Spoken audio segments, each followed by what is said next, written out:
ఒకప్పటితో పోలిస్తే నేరాల స్వభావం మారుతుంది. సైబర్ నేరాలు, డిజిటల్ నేరాలు, morphing content, drugs, human trafficking వంటి కొత్త తరహా నేరాలు పోలీసులకు సవాలుగా మారుతున్నాయి. మానవ నేరాలను మించి సైబర్ క్రైమ్ వార్తలు పత్రికల్లో ఎక్కువగా కనిపిస్తున్నాయి.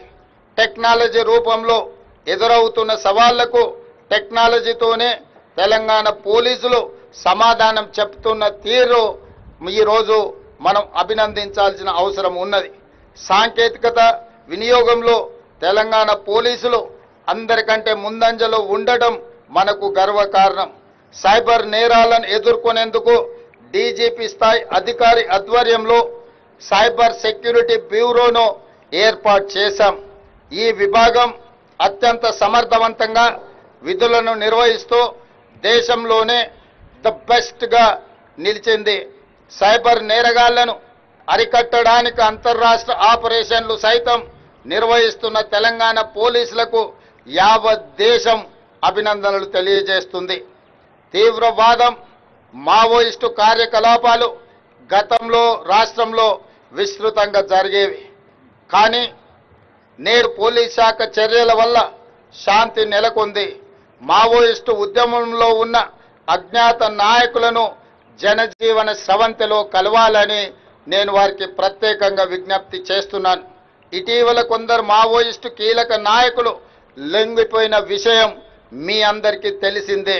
అజ్ఞాతంలో ఉన్న మిగిలిన మావోయిస్టులు కూడా జనజీవన స్రవంతిలో కలిసిపోయి దేశాభివృద్ధిలో భాగస్వాములై తెలంగాణ రాష్ట్ర పునర్నిర్మాణంలో వారి యొక్క వంతు కర్తవ్యాన్ని నిర్వహించాల్సిందిగా మావోయిస్టులకు ఈ వేదిక మీద నుంచి విజ్ఞప్తి చేస్తున్నా.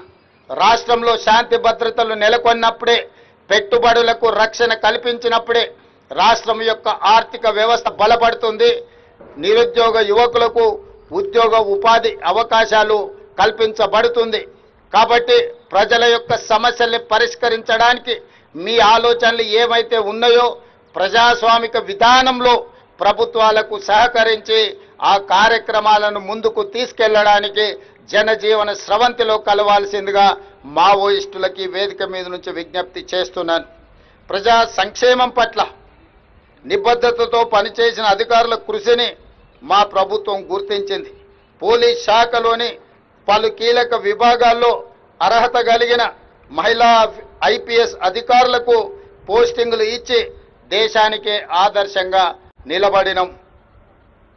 తెలంగాణ పోలీస్ అకాడమీ, జైళ్ల శాఖ, SIB, ACB, CID, vigilance, armed reserve, CCS, cyber security బ్యూరోలకు మహిళా ఐపీఎస్ల సారథ్యం వహించడం మా ప్రభుత్వానికి, తెలంగాణకే గర్వకారణం.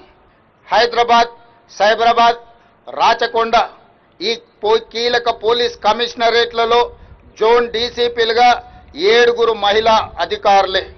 2 కీలక విభాగాలను సైతం సమర్థవంతంగా నడిపిస్తున్న మహిళా ఐపీఎస్ అధికారులను చూసి తెలంగాణ రాష్ట్రం గర్విస్తుంది. అదేవిధంగా పోలీసు ఉద్యోగం అంటే కత్తి మీద సాము వంటిదే. పోలీసులకు ప్రతి క్షణం పరీక్షే, ప్రతి దినం పోరాటమే. ఒకవైపు నేరాల అదుపు, మరోవైపు నేరాల విచారణ, ట్రాఫిక్ నియంత్రణ, పగటి గస్తీ, రాత్రి గస్తీ, బందోబస్తులు నిర్వహించడం, విఐపీలకు రక్షణ కల్పించడం, ఇలా సవలాక్ష బాధ్యతలతో విరామం లేకుండా పనిచేస్తూ మనమందరం ప్రశాంతంగా జీవించేందుకు తమ జీవితాలను సైతం త్యాగం చేస్తుంటారు. ఇంతటి కఠినమైన సవాళ్లతో బాధ్యతలు నిర్వహిస్తున్న పోలీసులకు ఎటువంటి కష్టం రాకుండా చూసుకోవాల్సిన బాధ్యత మన అందరి మీద ఉన్నది. అందుకే మా ప్రభుత్వం పోలీసు సంక్షేమం కోసం అనేక చర్యలను చేపట్టింది. అందులో భాగంగానే మా ప్రభుత్వం అధికారంలోకి వచ్చిన తర్వాత 16,000 మంది కానిస్టేబుల్స్, ఎస్ఐలను రిక్రూట్ చేసింది. రాజకీయ జోక్యం లేకుండా పోలీసులు స్వేచ్ఛగా విధులు నిర్వర్తించే పరిస్థితులను కల్పించాం.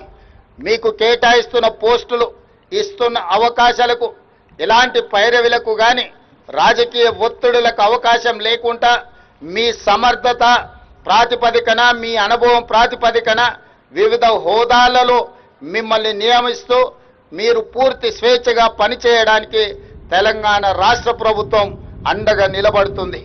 సంఘ విద్రోహ శక్తులు, తీవ్రవాదులు, ఉగ్రవాదుల దాడుల్లో వీర మరణం పొందిన లేదా గాయపడి అంగవైకల్యం పొందిన పోలీస్ అధికారులు, సిబ్బందికి దేశంలో ఎక్కడ లేని విధంగా తెలంగాణలో అత్యధిక నష్ట పరిహారం ఈనాడు మనం అందిస్తున్నాం.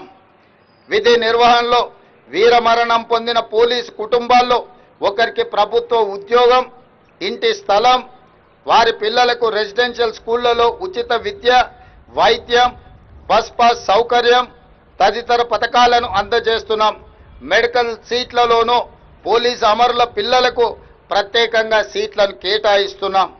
తీవ్రవాదుల, ఉగ్రవాదుల హింసలో చనిపోయిన వారికి అందించే ఎక్స్ గ్రేషియాను కానిస్టేబుల్ నుంచి ఏఎస్ఐ వరకు ₹1,00,00,000, అదేవిధంగా ఎస్ఐ సిఐలకు ₹1,25,00,000, డిఎస్పీ అడిషనల్ ఎస్పీలకు ₹1,50,00,000, ఎస్పీలకు ఇతర ఐపీఎస్ అధికారులకు ₹2,00,00,000 పెంచుతూ మా ప్రభుత్వం ఇప్పటికే నిర్ణయం తీసుకొని పోలీసు కుటుంబాలకు అండగా నిలబడాలి, వాళ్ళ మనోస్థైర్యాన్ని పెంచాలి అని చెప్పి పరిపాలనలో ముందుకు వెళ్ళడం జరుగుతుంది. మన ప్రాణాలకు, వారి ప్రాణాలను అడ్డుపెట్టే పోలీసుల రుణం ఏమిచ్చినా తీరదు. సమాజ శ్రేయస్సే ఊపిరిగా విధులు నిర్వహిస్తున్న పోలీసులకు అండగా నిలబడాల్సిన బాధ్యత మన అందరిపై ఉంది. ఆ బాధ్యతతోనే పోలీస్ సిబ్బంది పిల్లలకు ప్రత్యేక విద్యా సంస్థల్ని ఏర్పాటు చేస్తామని ఆనాడు హామీ ఇచ్చాం. అందులో భాగంగానే పోలీసు పిల్లలకు అంతర్జాతీయ ప్రమాణాలతో నాణ్యమైన విద్యను అందించే ఉద్దేశంతో రంగారెడ్డి జిల్లా మంచిరేవులలో యంగ్ ఇండియా పోలీస్ స్కూల్ని ప్రారంభించాం.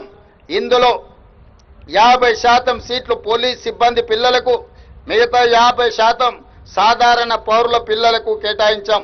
Olympian boxer Nikhat Zareen, world cup cricket winner Mohammed సిరాజ్కి డిఎస్పీ ఉద్యోగాలు ఇచ్చి పోలీసు ప్రతిష్టను పెంచే విధంగా నిర్ణయాలు తీసుకున్నాం. అదేవిధంగా పోలీసు గౌరవం పెరిగితేనే రాష్ట్ర ప్రతిష్ట పెరుగుతుంది. పోలీస్ శాఖ ఇదే పనితీరును కొనసాగిస్తూ దేశంలోనే అగ్రస్థానంలో నిలబడాలని కోరుకుంటున్నాను. పారదర్శకత, జవాబుదారీతనం, నైతిక విలువలు పాటించడం పోలీసుకు మూల స్తంభాలు. ఇవే సమాజాన్ని పోలీసులకు దగ్గరకు చేయడంతో పాటు పోలీస్ శాఖపై నమ్మకాన్ని, విశ్వాసాన్ని పెంపొందిస్తాయి. కాబట్టి పోలీసులు తమ వృత్తి నిర్వహణలో వీటిని పాటించడానికి శాయశక్తుల ప్రయత్నం చేయాలి. ప్రజల సమస్యల పరిష్కారం, నేరాల నిరోధం, పోలీస్ శాఖపై నమ్మకం పెంచేలా మీ బాధ్యతలు ఉండాలి. సమాజానికి దగ్గరగా ఉండే పోలీసింగ్ మోడల్ని అనుసరించాలి. ఎక్కడైతే శాంతి నెలకొని ఉంటుందో అక్కడ అభివృద్ధి సాధ్యమవుతుంది. సమాజంలో శాంతి భద్రతలను కాపాడడంలో పోలీస్ పాత్ర కీలకమైనది. ముఖ్యంగా శరవేగంగా అభివృద్ధి చెందుతున్న తెలంగాణ రాష్ట్రంలో శాంతి భద్రతలు అనేవి అత్యంత ప్రాధాన్యతతో కూడుకున్న అంశాలు. ఈ విషయంలో మా ప్రభుత్వం లక్ష్యాలకు అనుగుణంగా పనిచేస్తూ పోలీస్ శాఖ మా అందరిలో స్ఫూర్తిని నింపుతుంది. సోషల్ మీడియా ప్రభావం బాగా పెరిగిన ఈ కాలంలో పోలీసుల ప్రతి అడుగు, మాట జాగ్రత్తగా ఉండాలి. ఫ్రెండ్లీ పోలీసింగ్ అంటే చట్టాన్ని గౌరవించే పౌరుల కోసమే, చట్టాన్ని ఉల్లంఘించే వారికి కాదన్న విషయాన్ని మీరు ప్రతి నిమిషం గుర్తు పెట్టుకోవాలి.